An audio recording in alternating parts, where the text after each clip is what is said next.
Today is December 15th, and I'll be 40 weeks tomorrow. So they're gonna check my cervix real quick to see if the baby has dilated. So if the baby has like moved down, and the baby's like getting closer to hopefully laboring. The nurse just suggested that I don't go to 42 weeks, so I'm gonna ask the midwife what would she suggest, because I am, petite. So I don't want to go all the way to 42 weeks, and the baby's going to keep growing. So I feel like that's a higher chances of, having to have a C-section or something because the baby's bigger too. So I'm just going to see when they would suggest for me, if in the event if I don't have a natural laboring process, then I would actually have to come and get induced if we're getting close to 42 weeks. So that's what we're waiting on, is for them to see if he's moved or anything.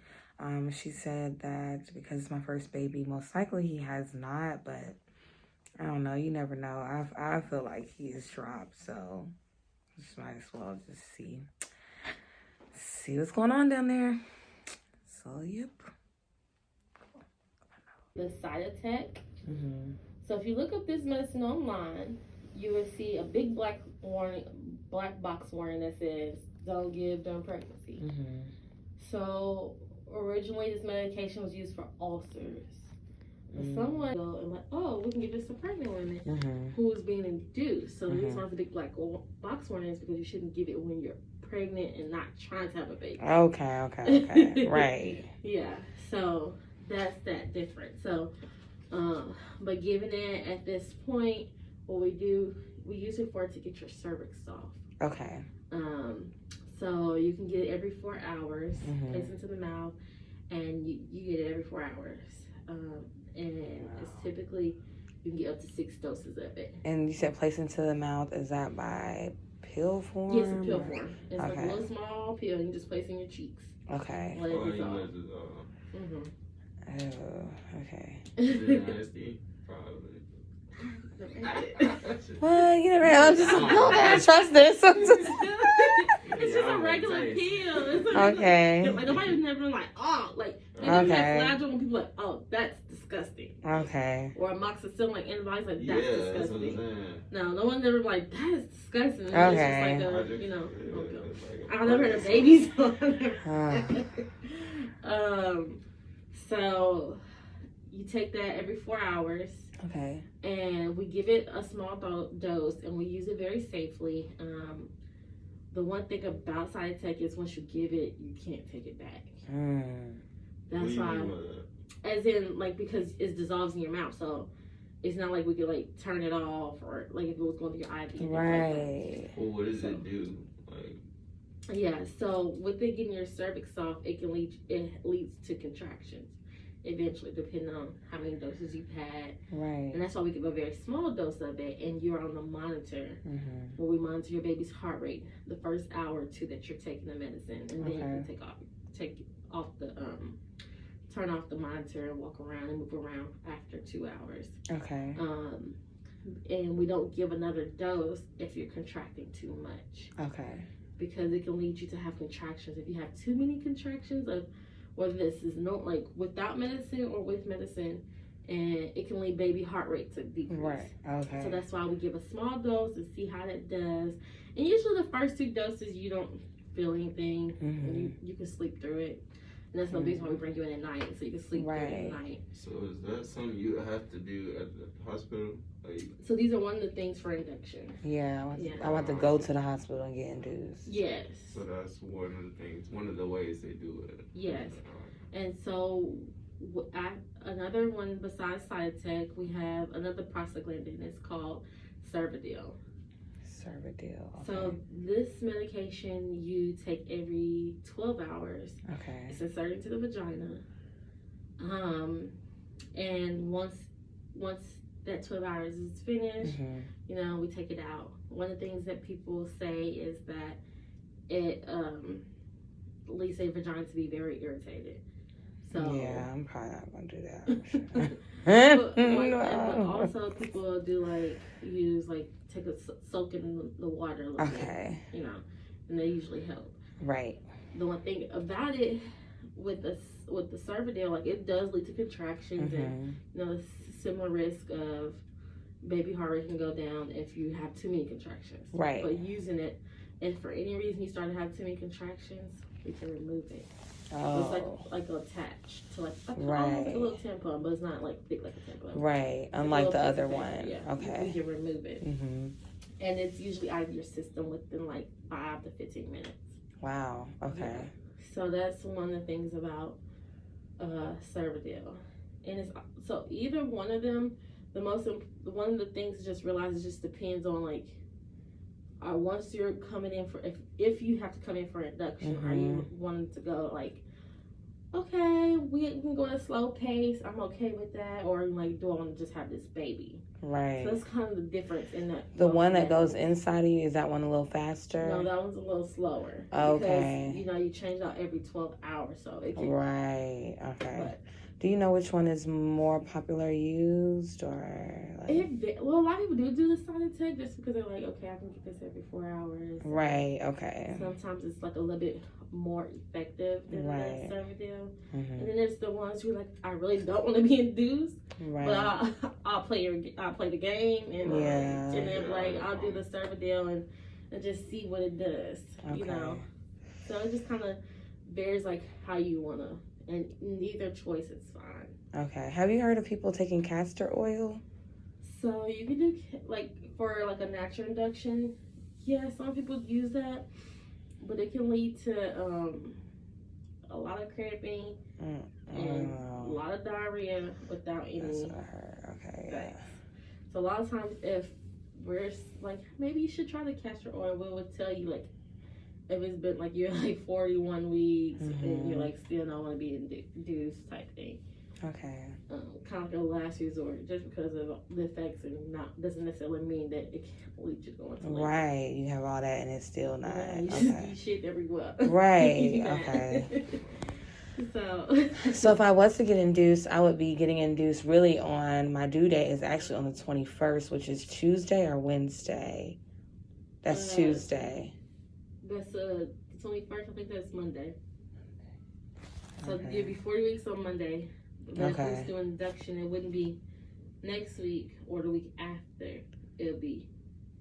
Will be the week after the end of the week. Like so, 2 weeks. Can you look at your calendar? Let's see. Okay.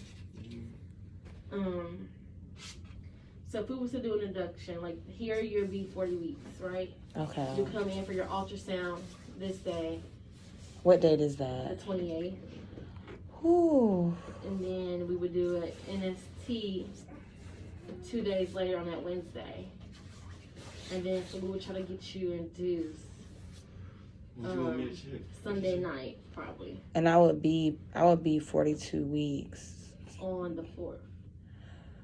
Ooh. So we'll try to get you, like you could be induced anytime. If you want to like wait, like you don't want to really wait that long to 41 weeks. I don't want to wait that close to 42 weeks. Okay, so you can see about we can do an induction. Is it not at good 40 to and wait 5. that close or something? Yeah. It's fine, but like when people be trying to go to 43, that's unsafe. But that's why we try to get you induced by 42, like at least start the process of getting something going on. That's something because you could end up start dilating anyway. Yeah. And they just not have to basically. Yeah. Okay. Well, what do you think? What would you advise? So we can play by ear because you're only 39 weeks. Okay. But you know, what we can do is if you're like, I don't want to go past 41, we can do an induction at 40 and 5. Because of COVID, like the hospital only letting people have inductions at 40 and 5, 40 weeks and 5 days. Or like elective inductions. Like 40 and a half. Mm-hmm. So that would be around Christmas. I know you don't be in the hospital on Christmas. So we could see if you wanted to about the 27th. Okay, well, But we can talk about that. You know, y'all talk about it. Yeah, that's what I was just saying. We'll talk and And- see, cause see, you know. So, when is it like very rare that the first child doesn't come on its due date? Like, It just all depends on the body, depends Mhm. on when the baby's ready to come. Like, they make all the decisions. Right. Yeah. So, because I heard people say they had their baby a whole month early, like stuff like that. yeah. everybody except us. Girl. And you're not alone, trust me. I have this conversation like 50 times a day. So, yeah, some people have their baby early. That's a whole nother issue. And then there's some people who have their baby a little bit early. And then there's the people who have their baby late. Like, it just really varies. So is it like... I feel like you're more of a unicorn if you're like, yes, I have my baby on my due date. Like, Right, a lot of people don't. Okay. Yeah, first time moms usually go past their due date because their body has never done this before. So they have to. So even with those Braxton Hicks, they're still like those minor contractions. Their body's never done before, so it's trying to figure it out. Versus second time moms, their body's done this before, so they like okay, and then the body kicks in. Wow. Okay. So, well, is there also anything tied to genetics or anything as far as that, with the baby due dates and all that? Well, sometimes if your mom went into labor early, like in like an uncomplicated pregnancy, there's a chance that you would, but it's not always. Yeah, my mom went into labor late, like close to 42 weeks. Yeah. So there's a possibility. Okay. But, you know, it still varies. Right. Okay. But other medications, other things that we can do during to do induction, like if your cervix is a little bit dilated, you can get a Foley balloon or what's called Cook's balloon. Mm-hmm. And basically it's a balloon that's inserted into your cervix and it helps to dilate your cervix. Mm-hmm. And it mechanically dilates your cervix. And in the beginning you have like lots of cramping because you have something down there, but eventually like that cramping goes away. Mm-hmm. Am I going to feel all that? And like, I'm going to feel all that? With the insertion is the part that's like the most painful. Okay. But a lot of times after that Foley balloon the Cook's balloon is placed, you don't feel as much. Okay. And you can get that. You can get that in combination with other things, like with the side attack, like if your cervix is open. And usually when it mechanically dilates your cervix, when it comes out, you're about 4 centimeters at that point. Okay. And then, like, once your cervix is softer, then we will use Pitocin. And Pitocin is a medication that's a synthetic drug that mimics oxytocin in our brain. Mm-hmm. So it tells our brain once you get the medication, tells the brain tells the uterus to contract. And with that, it leads your cervix to dilate more. So you wouldn't want to really give Pitocin without getting a prostaglandin because it's like hitting a brick wall. You want that cervix to be soft. Soft first. Okay. Yes. So those are like typically all the things that we can do. When we can break your water, like those are all different things. You don't necessarily have to get all of those things. Mm-hmm. But those are usually some of the things that we do. So breaking your water, is that a form of inducement? Huh? Breaking the water, is that a form of like inducement? Yes, once, but we don't break water unless you're like dilated enough, head is down, because it can lead to C-section. Lead for infection.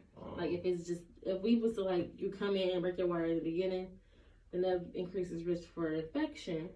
Mm-hmm. Versus like if you're like making cervical change and then break your water. Okay. So I know there's a lot to take in, and you may not need any of that because you may go into labor by yourself. Yeah, that's what I'm hoping for. But it's good to like know ahead of time. Mm-hmm. Okay. Well, I guess we'll just be here next week. May not be. So have you tried any of like the different things? I tried the dates. We got a different type of brand, and I think maybe that's why, because they were so nasty. But I've been drinking the tea. Mm-hmm. We tried the what is the Primrose oil? Yeah. And we tried to go walking. Yeah. Do you take the evening primrose oil every day?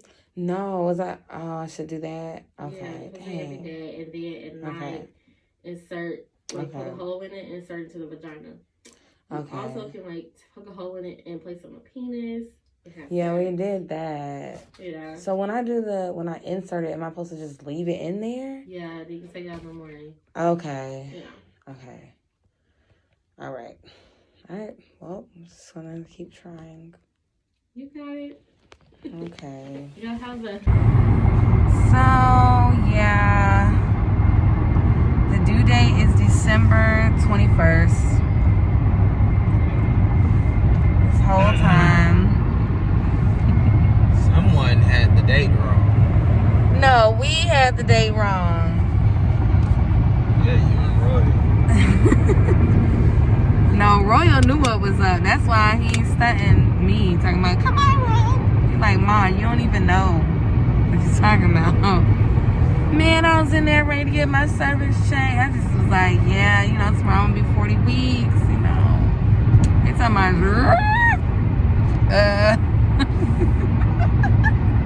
no, you're not, ma'am. Royal's due date, his official due date is 12/21. I do like the sound of that. However, I'm praying that he comes when he's supposed to come. But we do have our ultrasound December 30th, where they would monitor the baby, and then 2 days later, I would probably, okay, let me slow that down. And then 2 days later, I most likely will come into the hospital and get, if he's not coming by then, I would get induced. So that's looking like that would be January 1st. So he may be born in the new year.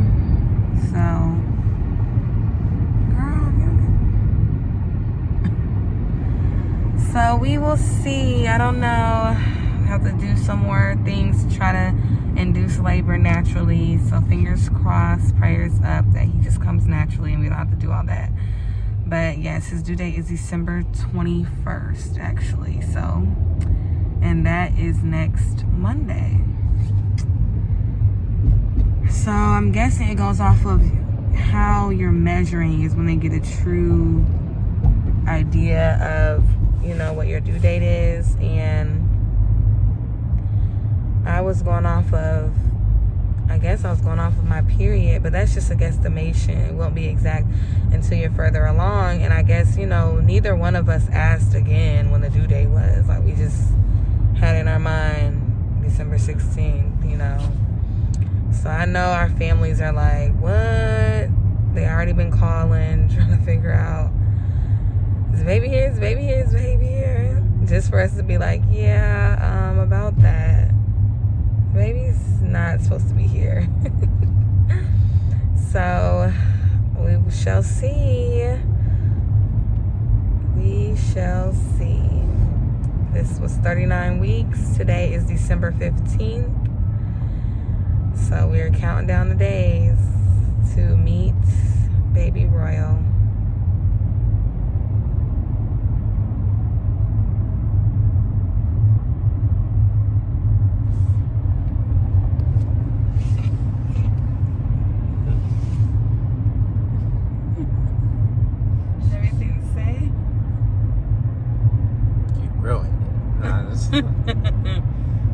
Oh yeah, he's growing all right. I'm 158 pounds. That's crazy. I'm fat. I'm almost your weight.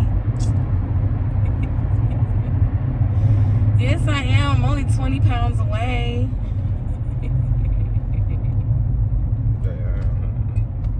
You said you 150, what? Well, I'm 158. Right. That's right. What's that weight, bro? I don't know. Well, probably gonna be a 10-pound baby. Don't say that. Be a 10-pound. Why would you? What am I supposed to say? You gonna be a 5-pound baby? No, just say average weight. He's not average though. That's why his name's Roy.